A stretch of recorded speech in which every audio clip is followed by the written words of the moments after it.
Hello बच्चों, welcome to my YouTube channel Devika studies. तो बच्चों, आज की इस वीडियो में हम आपके लिए क्लास 12 फिजिक्स के अनसोल्ड पेपर के 2025 के सेट को लेकर आए हैं। तो आज की ये वीडियो है पार्ट 4 और जिसने इसका पार्ट 1, 2, 3 नहीं देखा है तो वो हमारे चैनल पर जाकर ज़रूर देखना। तो आज की इस वीडियो में हम आपको कराने वाले हैं क्वेश्चन नंबर 5 का कै, खे और गै। तो क्वेश्चन नंबर 5 का क्या है कि ट्रांसफार्मर का सिद्धांत क्या है, ऊंचाई ट्रांसफार्मर का परिपथ चित्र बनाकर उसकी कार्यविधि को समझाइए। और इसका अगला क्वेश्चन है कि समांतर प्लेट संधारित्र की धारिता पर क्या प्रभाव पड़ता है जब एक तो है कि प्लेटों के बीच की दूरी दोगुनी कर दी जाए, दूसरा है प्लेटों का क्षेत्रफल आधा कर दिया जाए और तीसरा है कि प्लेटों के बीच परावैद्युत माध्यम भर दिया जाए। और अगला क्वेश्चन है कि प्रकाश के व्यतिकरण तथा विवर्तन से क्या अभिप्राय है, व्यतिकरण की आवश्यक शर्तें लिखिए। तो ये क्वेश्चन आपसे 3-3 नंबर के पूछे जाते हैं। तो आइए अब हम अपनी वीडियो को स्टार्ट करते हैं। क्वेश्चन नंबर 5 का क्या है कि ट्रांसफार्मर का सिद्धांत क्या है, ऊंचाई ट्रांसफार्मर का परिपथ चित्र बनाकर उसकी कार्यविधि को समझाइए। तो ये क्वेश्चन पूरे 3 नंबर का पूछा गया था। तो इस क्वेश्चन में आप सबसे पहले ट्रांसफार्मर के बारे में 1-2 लाइन जरूर लिख दोगे।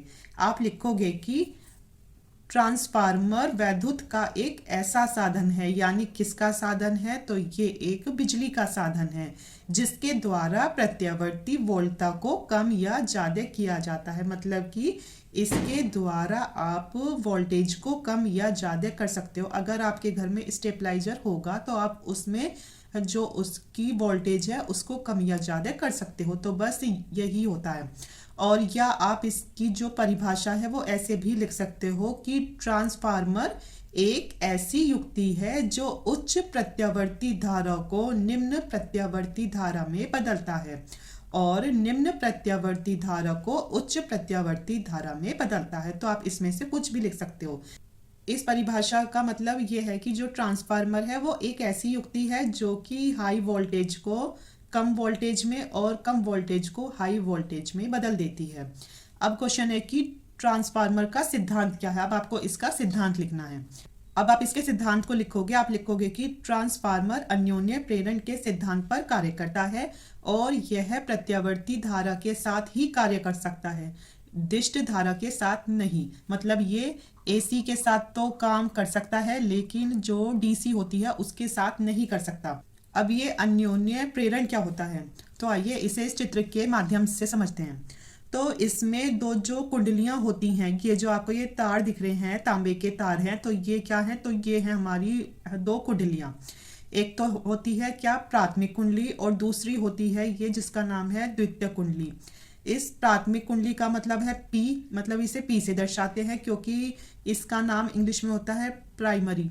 और जो दूसरी है तो उसे करते हैं एस से क्योंकि इसे इंग्लिश में कहते हैं सेकेंडरी। ठीक है। और जो ये हमारी पहली कुंडली है तो ये एसी से जुड़ी होती है, मतलब कि जो प्रत्यावर्ती धारा से जुड़ी हुई होती है ऐसे। ठीक है। तो इसमें क्या होता है कि जब दो आपस में पास पास 2 कुंडलियां रखी हो तो जब प्राथमिक कुंडली को एक प्रत्यावर्ती स्रोत से जोड़ दिया जाता है तथा इसमें धारा प्रवाहित करते हैं तो प्राथमिक कुंडली के चुंबकीय फ्लक्स में परिवर्तन होता है जिसके कारण द्वितीय कुंडली में भी एक प्रेरित विद्युत वाहक बल उत्पन्न हो जाता है जिससे एक प्रेरित धारा उत्पन्न हो जाती है। इस घटना को ही अन्योन्य प्रेरण कहते हैं। तो अब आपको अन्योन्य प्रेरण समझ में आ गया होगा। तो जो ये सिद्धांत है तो ट्रांसफार्मर का सिद्धांत अन्योन्य प्रेरण के सिद्धांत पर कार्य करता है और यह प्रत्यावर्ती धारा के साथ ही कार्य कर सकता है, तो ये दिष्ट धारा के साथ नहीं करता। अब आपसे क्वेश्चन पूछा गया था कि जो ऊंचाई ट्रांसफार्मर का परिपथ चित्र बनाकर उसकी कार्यविधि को समझाइए। तो इसमें सबसे पहले आप ऊंचाई ट्रांसफार्मर के बारे में लिख दोगे कि ऊंचाई ट्रांसफार्मर निम्न प्रत्यावर्ती वोल्टेज को उच्च प्रत्यावर्ती वोल्टेज में बदलता है। इसमें जो द्वितीय कुंडली में फेरों की संख्या प्राथमिक कुंडली के फेरों की संख्या से अधिक होती है। तो जो इसमें जो ये द्वितीय कुंडली होती है इसमें फेरों की संख्या प्राथमिक कुंडली के फेरों की संख्या से इसमें अधिक होती है। ठीक है। और ये क्या काम करता है, तो ये तो ये करता है लो वोल्टेज को हाई वोल्टेज में बदल देता है।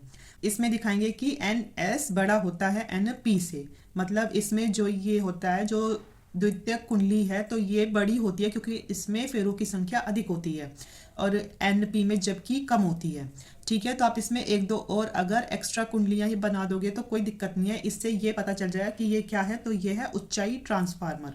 ठीक है, और इसका चित्र है ये कि इसमें एक आप आयताकार डिब्बा बनाओगे और फिर उसके अंदर भी एक डिब्बा बना दोगे। ठीक है, और फिर इसे एक घन की तरह ऐसे पीछे को कर दोगे और इधर से भी कर दोगे।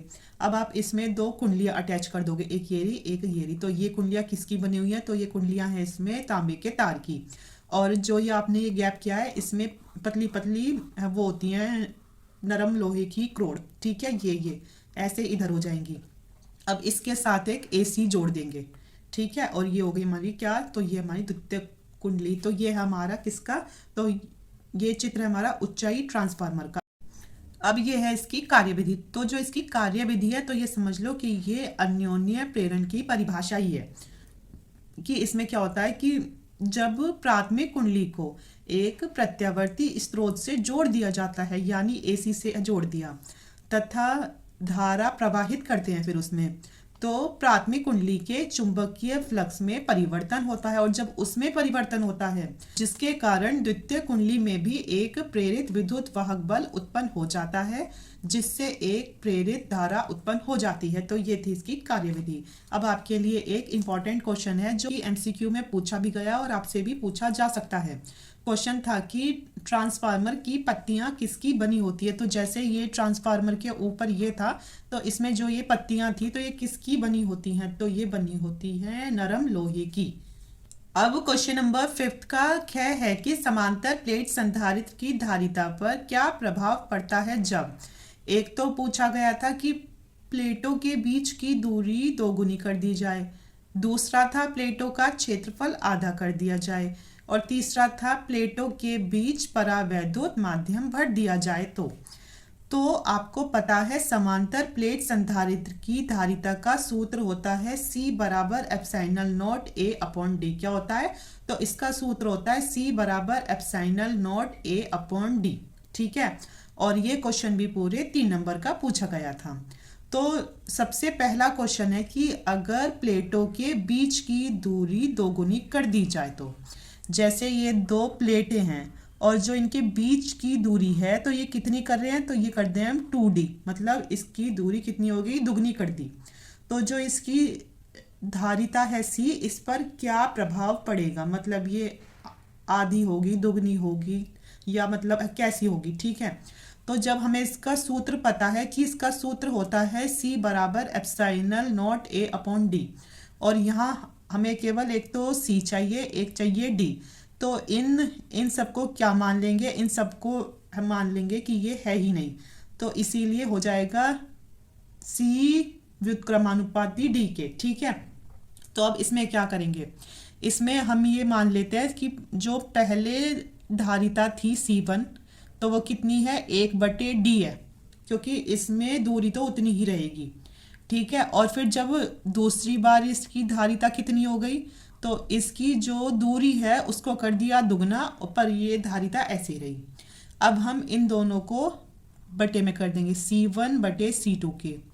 तो C1 के सामने है 1/D और जो C2 के सामने है 1/2D, तो इन्हें ऊपर ले जाएंगे ऐसे। ठीक है, तो ये 2D ऊपर चला जाएगा तो हो जाएगा हमारा C1 बटे C2 बराबर ये 2D तो ऊपर आ गया और ये एक में D की हो गई गुना, D से D हो गया कैंसिल। ठीक है, तो अब हमारा क्या बचता है? अब होता है C1 बटे C2 बराबर 2/1।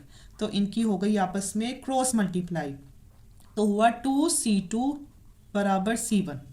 आ गया इतना। अब आगे कैसे करना है? क्योंकि हमें निकालना है C2। क्योंकि C2 क्यों निकालना है? क्योंकि जब ही हमारी जो दूरी है तो वो कितनी करी गई थी? तो जब ही दूरी हमारी दुगनी करी गई थी तो C2 बराबर, तो C2 के साथ जो भी गुना में है तो वो बराबर के इधर इसके नीचे आ जाएगा। आ गया, तो इसका मतलब क्या हुआ? C2 बराबर है कि जो हमारी C1 थी धारिता उसका आधा हो जाएगा C2। यानी जो प्लेटों के बीच की दूरी, प्लेटों के बीच की दूरी दोगुनी करने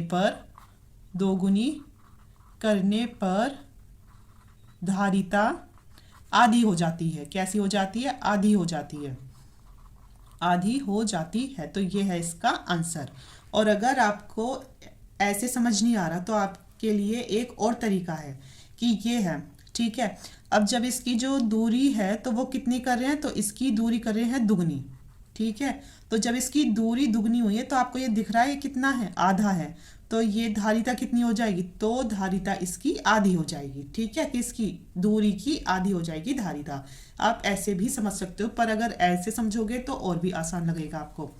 अब इसमें दूसरा क्वेश्चन पूछा गया था कि अगर प्लेटों का क्षेत्रफल आधा कर दिया जाए, तो आपको सूत्र तो ये पता है। अब इसमें हमें एक तो चाहिए सी, एक चाहिए ए क्षेत्रफल होता है। तो ये आमने सामने है ना, तो इसका मतलब कि इसमें जो धारिता है तो वो क्षेत्रफल के अनुक्रमानुपाती है। अगर कोई भी चीज अनुक्रमानुपाती होती है तो इसका मतलब अगर इसका क्षेत्रफल बढ़ रहा है तो इसकी धारिता भी बढ़ेगी, और अगर इसका क्षेत्रफल घट रहा है तो इसकी धारिता भी घटेगी। तो इसका क्षेत्रफल क्या कर रहे हैं, आधा, तो इसकी जो धारिता है वो भी आधी हो जाएगी। तो इसका उत्तर होगा कि प्लेटों का क्षेत्रफल आधा करने पर धारिता भी आधी हो जाएगी। तो यह है इसका आंसर। अब है तीसरा क्वेश्चन जो पूछा गया था, तो ये था कि प्लेटों के बीच परावैद्युत माध्यम भर दिया जाए।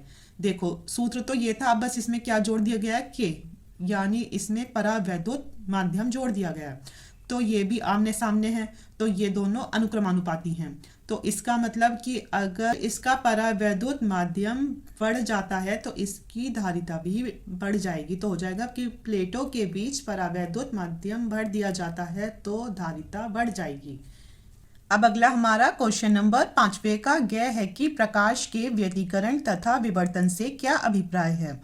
व्यतिकरण की आवश्यक शर्तें लिखिए। तो ये भी बोर्ड एग्जाम में 3 नंबर का क्वेश्चन पूछा गया था। तो आइए सबसे पहले हम देखते हैं कि प्रकाश का व्यतिकरण किसे कहते हैं। तो जब 2 या 2 से अधिक समान आवृत्ति वाली तरंगे एक ही दिशा में संचरित होते हुए अध्यारोपित होती हैं तो इस घटना को प्रकाश का व्यतिकरण कहते हैं। तो अब हम इसके ड्रॉ के द्वारा इसको अच्छे से समझा देंगे। तो सबसे पहले आप एक सीधी रेखा खींचो, फिर ऐसे लेटी हुई एक सीधी रेखा खींच दीजिए और यहाँ रखिए बिंदु O, और जो t समय है तो वो t समय भी इधर जाएगा, ठीक है। तो इसमें एक तो तरंग आ रही है यहाँ से, एक तो प्रकाश की तरंग इसमें ऐसे आ रही है जो आपको ये दिख रही है लाल कलर की, और एक इसमें दूसरी तरंग भी आ रही है जो कि हमारी जा रही है इधर से ऐसे। तो ये आपस में क्या हो रही हैं, इधर अध्यारोपित हो रही हैं, मतलब ये आपस में टकरा रही हैं। मतलब यह आपस में क्या हो रही हैं, ये तो आपस में ये तरंगे मिल रही हैं। जैसे इधर इधर इधर, तो ये क्या हो रही हैं, तो ये हो रही हैं अध्यारोपित। और ये तरंगे कैसी हैं, तो ये तरंगे हमारी समान आवृत्ति की हैं। तो जो इनकी आवृत्ति है कैसी है, तो ये तरंगे समान आवृत्ति की तरंगे हैं। तो क्या होता है प्रकाश का व्यतिकरण कि जब 2 या 2 से अधिक समान आवृत्ति वाली तरंगे, जैसे कि ये दोनों तरंगे हैं और इनकी जो आवृत्ति है समान है, एक ही दिशा में संचरित होते हुए, मतलब एक ही दिशा में संचरित का मतलब चलते हुए। तो आपको देखो कि ये वाली भी इसी दिशा में जा रही है और जो ये वाली है ये भी इसी दिशा में जा रही है। तो एक ही दिशा में संचरित होते हुए अध्यारोपित होती हैं। अध्यारोपित का मतलब कि ये ओवरलैप करती हैं, मतलब आपस में मिलती हैं। तो इस घटना को ही प्रकाश का व्यतिकरण कहते हैं, ठीक है। अब हम देखेंगे इसमें प्रकाश का विवर्तन। तो ये क्या होता है, तो प्रकाश का विवर्तन होता है कि जब प्रकाश की तरंगे किसी छोटे छिद्र या अवरोधक से होकर गुजरती हैं तो सरल रेखा में ना चलकर किनारों पर मुड़ने लगती हैं। तो इस घटना को प्रकाश का विवर्तन कहते हैं। तो इसे हम चित्र से अच्छे से समझ लेते हैं।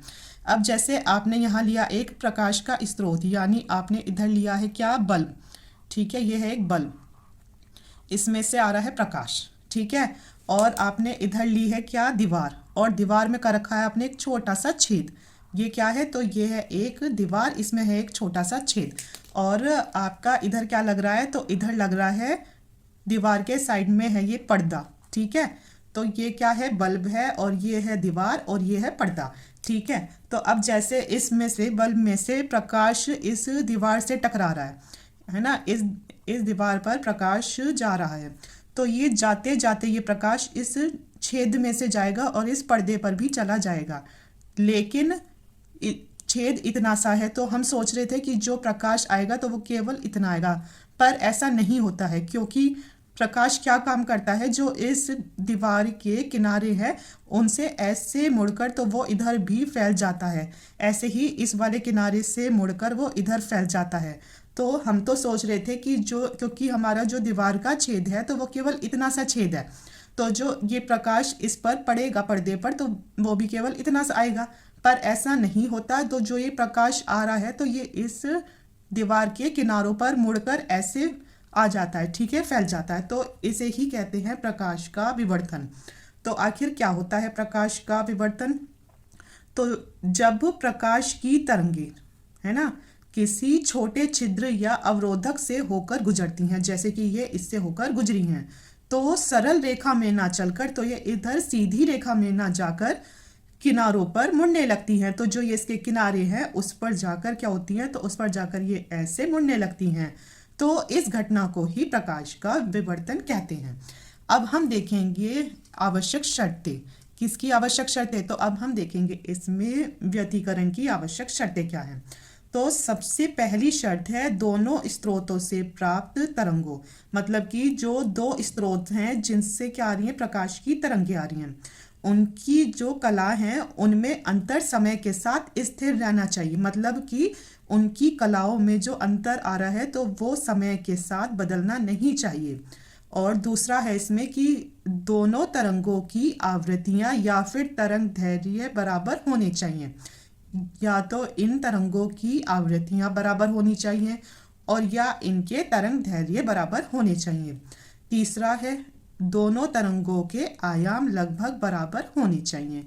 इसमें चौथा है कि दोनों प्रकाश स्रोत, मतलब कि जिससे प्रकाश आ रहा है उनके जो बीच की दूरी है तो वो कैसी होनी चाहिए, तो वो बहुत कम होनी चाहिए, मतलब जैसे इतनी पास पास हो वो, तो फिर वो जब तो एक दूसरे पर अध्यारोपित होंगे, और अगर वो कुछ ज़्यादा दूर दूर होंगे तो वो एक दूसरे पर अध्यारोपित नहीं होंगे, जिससे हमारी व्यतिकरण की शर्तें पूरी नहीं होंगी। अब आखिरी है कि दोनों प्रकाश स्रोत अत्यंत संकीर्ण होने चाहिए, मतलब कि ये चौड़े नहीं होने चाहिए, मतलब जिनसे दोनों प्रकाश तरंगें आ रही हैं तो उनके जो स्रोत हैं तो वो अत्यंत संकीर्ण होने चाहिए, मतलब चौड़े नहीं होने चाहिए। तो बच्चों हमने इस वीडियो में क्वेश्चन नंबर 5 का कै खे गै किया है, और इसके अगले पार्ट में हम इसके आगे क्वेश्चंस देखेंगे। और अगर आपको वीडियो पसंद आई हो तो प्लीज़ अपने दोस्तों के साथ शेयर करना और हमारे चैनल को सब्सक्राइब करना। Thank you.